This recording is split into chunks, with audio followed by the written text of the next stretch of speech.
Olá, estamos agora através do nosso canal do YouTube para poder compartilhar com você a mensagem que temos para este domingo que antecede o Natal.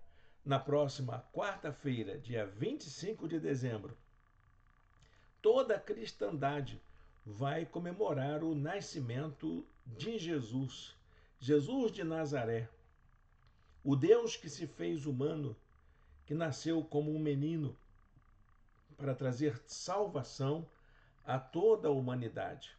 E nós aqui vamos deixar a nossa reflexão para todas as famílias de nossa igreja, para todos aqueles que nos acompanham, para quem está já conhecendo a nossa maneira de ser igreja na nossa comunidade. Hoje nós não temos nossa reunião presencial e estaremos fazendo a nossa celebração em família através do compartilhamento dessa mensagem. E hoje queremos falar sobre um aspecto do Natal, fechando aquela série de mensagens que nós tínhamos iniciado no mês de novembro, que era sobre o credo apostólico. E eu queria enfatizar um aspecto do Natal no tempo de Jesus, que já se praticava naquela época entre os judeus. Não é que os judeus tenham uma festa de Natal. Não, eles não têm uma festa de Natal. Mas também naquela época não se deixava de comemorar um fato relevante na história dos judeus que marcou muito a formação daquela nação e que durante o tempo de Jesus também havia marcas presentes daquele momento. Era uma festa, havia uma festa que acontecia naquela época. E esta festa, neste ano, por coincidência, vai cair exatamente no dia 25 de dezembro. Então, nesse tempo, cristãos e judeus comemoram uma festa, sendo que os cristãos comemoram o Natal e os judeus comemoram o Hanukkah. Você conhece a festa do Hanukkah? Ela é uma festa tradicional da cultura judaica. Ela não está na lei de Moisés, porque todas as festas judaicas eram lembradas, foram estabelecidas durante a lei de Moisés, lá no Êxodo, lá no Levítico. Então estava ali sendo estabelecida como seriam as principais festas da comunidade dos hebreus e que os judeus continuaram preservando em sua maneira de lidar com as suas tradições. E só que essa festa, a festa do Hanukkah, ela não estava prevista naquela época, porque ela foi criada mais ou menos no segundo século antes de Cristo. Então é uma festa nova, era uma festa que tinha muito significado para aquela comunidade judaica, dizia respeito à história daquele povo. E nós vamos encontrar essa festa apenas, em termos de Bíblia, apenas no Novo Testamento. Bom, as Bíblias católicas já têm esse registro, porque inclui um livro deuterocanônico. Então, nesse livro deuterocanônico, certamente tem o registro dessa festividade, do início dessa comemoração. Mas que festa é essa? Era a chamada festa da dedicação, ou a festa das luzes, que é a marca característica desse festival que os judeus comemoravam.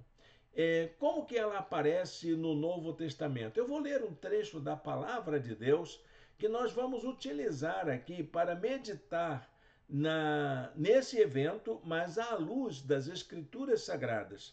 Se encontra em João capítulo 10, versículo de número 30. João 10, 30. Se você tem a sua Bíblia, você pode pegar a sua Bíblia e ler aí no seu exemplar. Mas se você não tem, é um versículo tão pequenininho que você vai até decorar quando a gente lê. O texto diz assim: eu e o Pai somos um. João 10, 30. Eu e o Pai somos um. A festa da dedicação não consta da lei hebraica. Isso é evidente. Você vai lá nos livros da lei, no Pentateuco, e não vai encontrar em nenhuma parte. Por quê?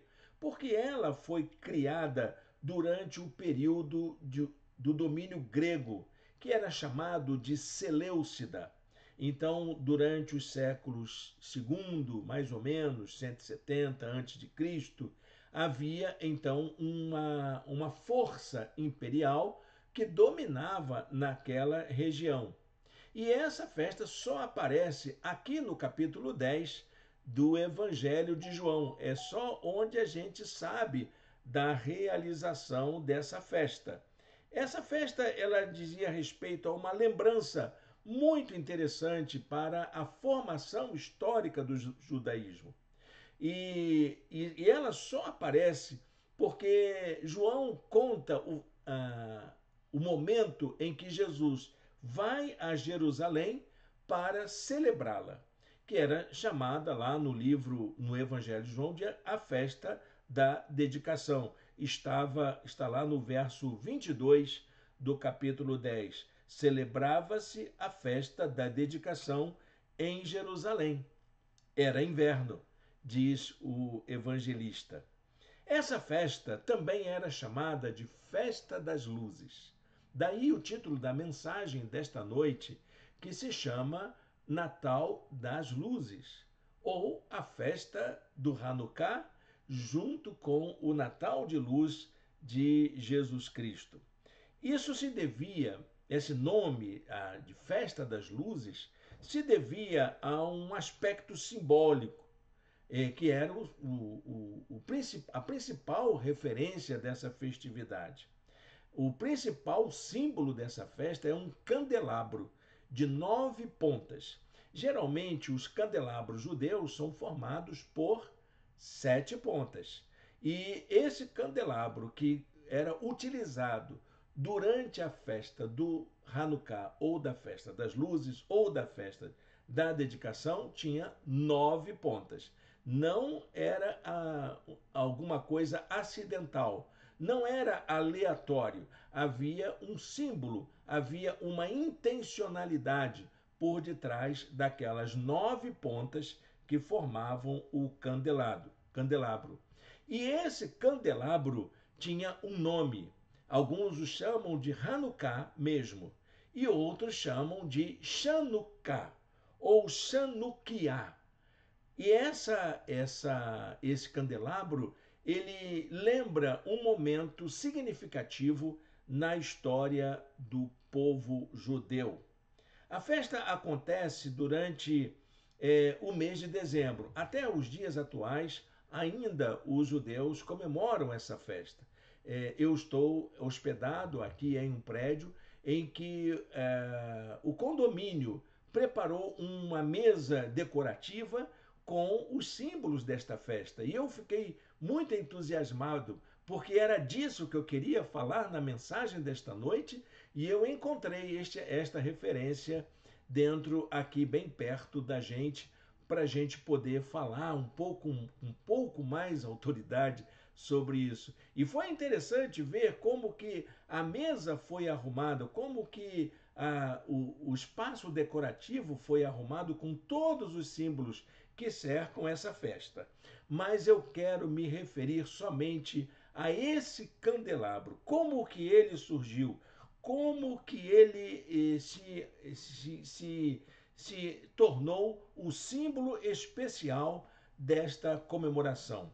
O candelabro serve para lembrar a libertação de Jerusalém no tempo dos Macabeus das mãos de Antíoco Epifânio IV, que era um imperador seleucida grego-sírio, que dominava naquela região. Antíoco Epifânio era um tirano, um perverso rei. Ele se achava como um semideus. Ele era uma aparição de Deus, por isso que ele se chamava de Epifânio, uma manifestação divina entre os homens. E ele exigia a adoração de todas as pessoas à sua pessoa. Ele dominou a Síria, a região da Síria, por volta dos anos 175 e 164 a.C. E nessa época também controlava a Judéia, a região da Palestina toda, onde estava ali o seu domínio. Entre as práticas tirânicas que ele exercia estava o controle do culto. E os judeus, então, eram proibidos de celebrar o seu culto, a sua adoração. Ainda naquela época, o templo estava de pé e eles eram proibidos de celebrarem da maneira como a tradição judaica recomendava. Em uma dessas ações tirânicas de Antíoco Epifânio, ele ordenou a construção de um altar a Zeus no lugar do templo, no lugar do altar dos sacrifícios do templo. Antíoco Epifânio mandou construir um altar a Zeus e exigia que as pessoas levassem para aquele altar, dentro do espaço sagrado do templo, animais imundos, porcos, todos aqueles animais que eram considerados imundos pela tradição judaica. Houve um sacerdote judeu que se negou a fazer isso. O nome dele era Matatias, um idoso que resistiu a essa ordem e acabou provocando um levante entre os judeus. Matatias tinha 5 filhos e ele e os seus 5 filhos lideraram uma grande revolta que ficou conhecida na história como a Revolta dos Macabeus. Acontece que esse sacerdote, Matatias, veio a falecer. E no lugar de Matatias, assumiu o trabalho de liderança da rebelião um dos seus filhos chamado Judas Macabeu. O Judas Macabeu não era o seu nome totalmente, ele chamava-se Judas, mas tinha o apelido de Macabeu porque Macabeu significava martelo. Ele era Judas o Martelo. E esse nome, esse apelido de Judas, caracterizou todo o movimento, conhecido como movimento dos Macabeus. E eles então lideram a rebelião, organizam tropas, eles combatem os exércitos, as tropas, os batalhões de Antíoco Epifânio e conseguem expulsá-los de Jerusalém. Eles libertam Jerusalém do domínio seleucida, do domínio grego. E então eles começam a reparar a vida pública da cidade. Entre essas reparações estava a restauração da adoração no templo. E eles então, a primeira coisa que eles fazem é irem para o templo e restaurarem o candelabro que existia no pátio principal do templo, que era chamado de menorá. Menorá, vocês devem conhecer bem, é aquele candelabro com 7 pontas. E para que eles conseguissem acender, tinha que ter um azeite. Mas eles descobriram que no templo só existia azeite suficiente para um dia. Para um dia. Mas mesmo assim, eles acenderam o candelabro e ficou ali aceso durante aquele dia. E por uma ação miraculosa, como diz a lenda que o candelabro, o menorá, ficou aceso por muitos dias seguidos, por 8 dias. Essa é uma lenda que era contada pelos judeus durante 8 noites inteiras. Aquele menorá permaneceu aceso. Por essa razão, então, olha que história interessante, não é, meus irmãos, minhas irmãs? Por essa razão, essa festa do Hanukkah dura 8 dias e termina exatamente no auge, no apogeu, né? Como é que é feita a festa? A festa é marcada por banquetes, por reuniões em família. A festa é essencialmente familiar. Só que há um ato simbólico. É acesa uma vela principal não é? E essa vela principal é usada para acender cada uma das outras a cada dia. Então, essa vela principal é colocada no meio do candelabro e a cada dia as pessoas da família usam aquela vela principal para acender uma outra vela até completar as 8 velas do candelabro. Olha que gesto bacana, é bem simbólico mesmo, não é verdade, gente? Então, a festa dura 8 noites, exatamente para completar aquele tempo que foi considerado como milagroso por manter, as velas, pelo candelabro, pelo menorá, ter se mantido aceso. Cada uma das pontas do candelabro novo do Hanukkah lembra uma noite de vitória do povo de Deus, por povo judeu. Cada família, então, faz isso, repete isso em suas casas. Essa história, ela é registrada em 2 documentos muito importantes. O primeiro é o livro deuterocanônico, que está na Bíblia Católica, chamado Macabeus. E o segundo é o registro histórico do historiador Flávio Josefo, que ele escreve um conhecido livro chamado História dos Judeus. O livro de Flávio Josefo é do século I e ele então escreve essa história para registrar os fatos que diziam respeito à comunidade judaica. Então era uma festa que lembrava resistência, era uma festa que lembrava libertação. Então, o que nós estamos vendo é que o Natal, quando Jesus nasce, ele é lembrado em meio a uma celebração de resistência e de libertação. Quando Jesus nasce, ele nasce no meio desse contexto em que as pessoas estavam relembrando essa história em que eles conseguiram vencer a opressão, a maldade, a tirania para poderem viver como povo de Deus naquela localidade.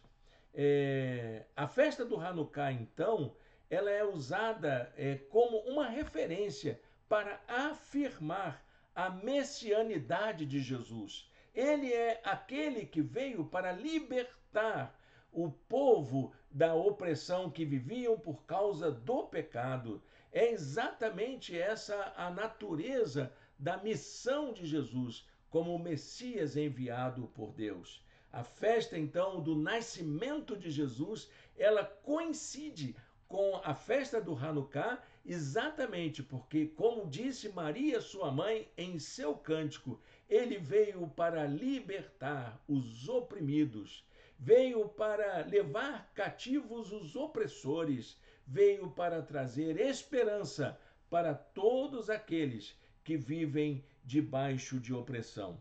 É isso que é o ensino do Natal de Jesus, vinculado a essa tradição judaica, que neste ano, por grande coincidência, vai terminar exatamente no dia 25 de dezembro, quando termina o período do Hanukkah, o dia principal dessa festa, que coincide com o dia do nascimento de Jesus. A festa a festa judaica segue um calendário diferente do nosso. Então, a cada ano ela está num período diferente dentro do mês de dezembro. Algumas vezes no final de novembro, outras vezes mais para o começo de dezembro, outras vezes mais para o meio, outras vezes mais para o final. Como é o caso deste ano, que culmina com o Natal de Jesus. É nessa ocasião em que Jesus nasce, ele é apresentado como o Filho de Deus. E é exatamente nesta ocasião que ele vai a Jerusalém para poder prestar a sua solenidade, para participar desta cerimônia. E lá, no meio desta celebração, ele se apresenta como o Filho de Deus. Essa apresentação, quando ele se declara em que eu e o Pai somos um, há uma controvérsia entre eles. Os judeus ficam aborrecidos, eles querem apedrejar a Jesus. Por causa dessa expressão que Jesus utiliza para se designar como Filho de Deus, os judeus quiseram apedrejá-lo. Isso, embora Jesus tivesse realizado grandes obras entre eles. Então, parece que uma única acusação seria suficiente para aniquilar toda a importância, toda a relevância de Jesus para aquele momento. Ele era acusado, então, de uma grande blasfêmia, de uma grave blasfêmia. Jesus foi crucificado exatamente por causa dessa blasfêmia, quando ele afronta a tradição das pessoas, mas quando também afronta os poderes daquela época.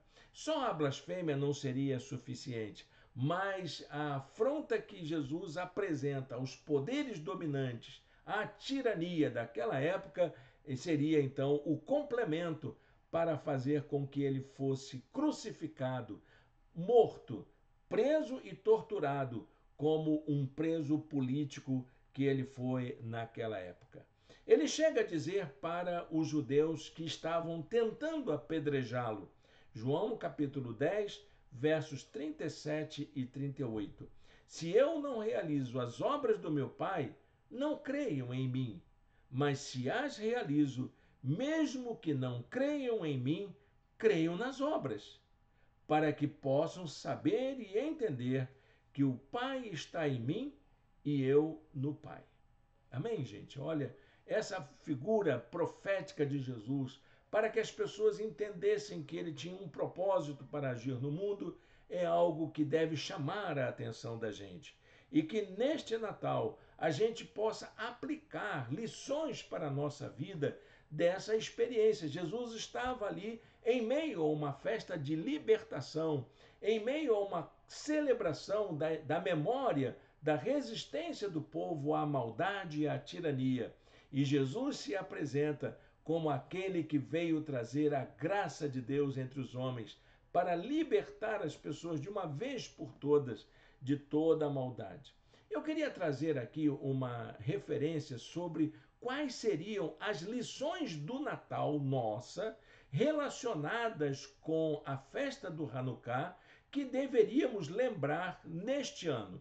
Já que estamos coincidindo estas datas, o que é que nós poderíamos utilizar como lição, como aprendizado para este momento da nossa história? Bom, a primeira lição que me chama a atenção é o fato de que a gente precisa ser lembrado de que nós devemos fazer a coisa certa sempre. Não é fazer de qualquer maneira, mas é preciso que a gente sempre faça a coisa certa em qualquer circunstância, mesmo que ninguém esteja vendo a gente. Não há jeitinho, não há um jeito errado de fazer a coisa certa. A coisa certa tem que ser feita do modo certo. E uma coisa que a gente aprende logo de início, que fazer o bem, fazer o que é certo, agir corretamente é uma atitude que Deus honra. Deus sempre honra aqueles que agem corretamente. Deus conta com pessoas que sejam capazes de resistir diante da maldade, que agem como Matatias, aquele sacerdote que resistiu a uma ordem leviana, tirana, não fazendo o sacrifício a um Deus estranho, não utilizando-se de coisas impuras para poder fazer uma adoração a um Deus estranho. Diz a palavra de Deus em Gálatas 6:9: não nos cansemos de fazer o bem, pois no tempo próprio colheremos, se não desanimarmos. Então, por favor, meu irmão, minha irmã, não se desanime. Faça o bem em qualquer circunstância. Sabe por quê? Porque Deus recompensa. Deus se sente exaltado, louvado, glorificado por aquelas pessoas que fazem o bem, que fazem a coisa certa, que agem corretamente. Uma segunda lição é que a gente precisa aprender a viver de um modo que a nossa conduta, o nosso jeito de falar, a nossa maneira de agir, nossas escolhas sejam instrumentos, sejam oportunidades para abençoar as pessoas que convivem conosco. A minha vida precisa ser uma oportunidade para abençoar a vida de outras pessoas. Na festa do Hanukkah havia então essas lamparinas, essas luzes, essas velas que deveriam ser acesas para que pudesse lembrar o tempo da libertação, para que pudessem ser usadas como instrumento de celebração.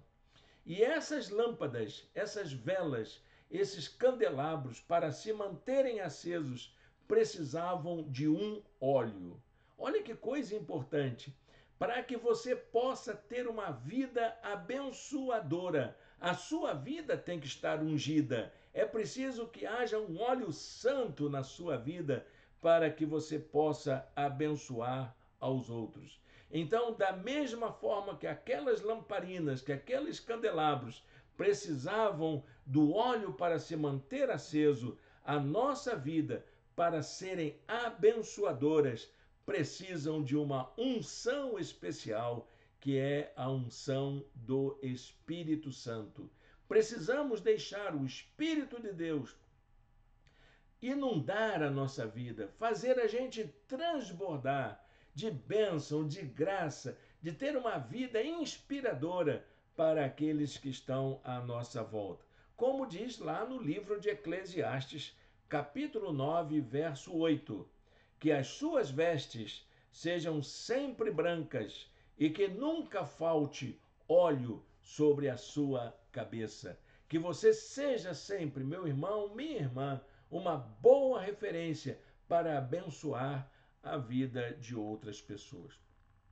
Mas há uma última lição que podemos aprender, que é sobre a prática de ações que possam fazer diferença no lugar em que nós nos encontramos, que possam brilhar em meio às trevas que nós nos encontramos. Vivemos num mundo complicado, no mundo de trevas, no mundo em que as coisas estão cada vez mais deterioradas, onde as relações estão cada vez mais obscurecidas por causa da maldade, por causa da desconfiança, por causa da falta de sinceridade, por causa da falta de amor.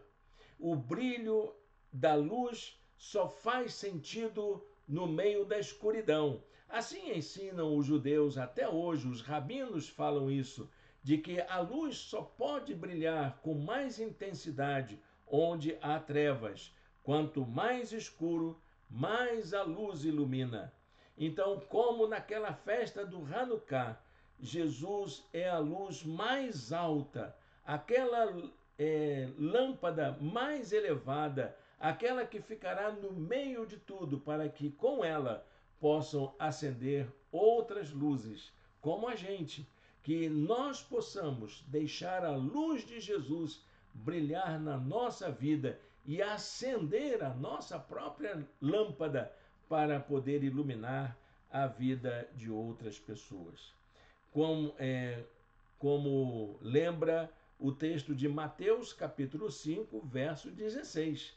Jesus falando aos seus discípulos: assim brilhe a luz de vocês diante dos homens, para que vejam as boas obras e glorifiquem ao Pai de vocês que está nos céus. Eu gostaria de concluir essa palavra, dizendo que essa festa judaica, a festa do Hanukkah, a festa das luzes ou a festa da dedicação, nos lembra que é preciso consagrar toda a vida para fazer com que as trevas que estão à nossa volta possam ser dissipadas. Que a maldade, que toda forma de intolerância, que toda forma de desamor, de injustiça, de desigualdade, possam ser tudo isso dissipado para a honra e glória do nosso Deus. E que a nossa vida, que a nossa atuação, que a maneira como a gente fala, a maneira como a gente se relaciona possa ser um instrumento útil nas mãos de Deus para trazer mais luz para a vida das pessoas. Provérbios 4:18 tem um versículo que eu gostaria que você levasse consigo para este Natal e para todo o ano de 2025. Diz o texto assim: a vereda do justo é como a luz da alvorada, que brilha cada vez mais até a plena claridade do dia. A vereda do justo é a maneira como você vive, a maneira como você caminha, a maneira como você é visto. E é preciso que essa luz possa brilhar cada vez mais, como o amanhecer de um lindo dia, até que seja dia claro com aquele sol resplandecente iluminando todas as coisas.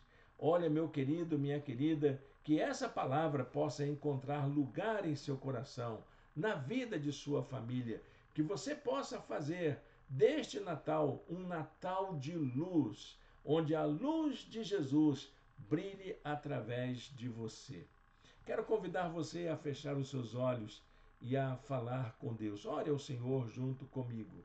Senhor Deus e Pai, nós pedimos ao Senhor, suplicamos que a tua luz brilhe em nossos corações, que a nossa vida pode ser um reflexo vivo da luz de Jesus para a salvação de todas as pessoas que convivem conosco, que nós amamos, que fazem parte da nossa história. Que este Natal seja um Natal de graça, de libertação e até mesmo de vitória sobre a maldade na vida de todas as pessoas que nos ouvem. Nós te oramos em nome de Jesus. Amém. Amém, meu irmão, minha irmã. Chegamos ao final, então, da nossa mensagem. Essa mensagem é para você, meu irmão, minha irmã, não só para os membros da nossa igreja, mas para todas as pessoas que buscam um Natal de paz e de alegria na presença do Senhor. Desejo a você um Feliz Natal. Meu irmão, minha irmã, que você, junto com sua família ou com quem está com você, possa desfrutar de um momento feliz de Natal para glorificar e exaltar o nome do Senhor. Deus o abençoe. No próximo domingo teremos uma atividade em nossa igreja exatamente como foi o dia de hoje. Teremos a escola bíblica à distância às 10 horas da manhã e às 18h30. Vamos fazer uma reflexão da palavra de Deus, falando sobre os nossos desafios para o ano de 2025. Até lá, e que Deus possa lhe dar força e coragem para continuar vivendo assim para a glória do nosso Deus.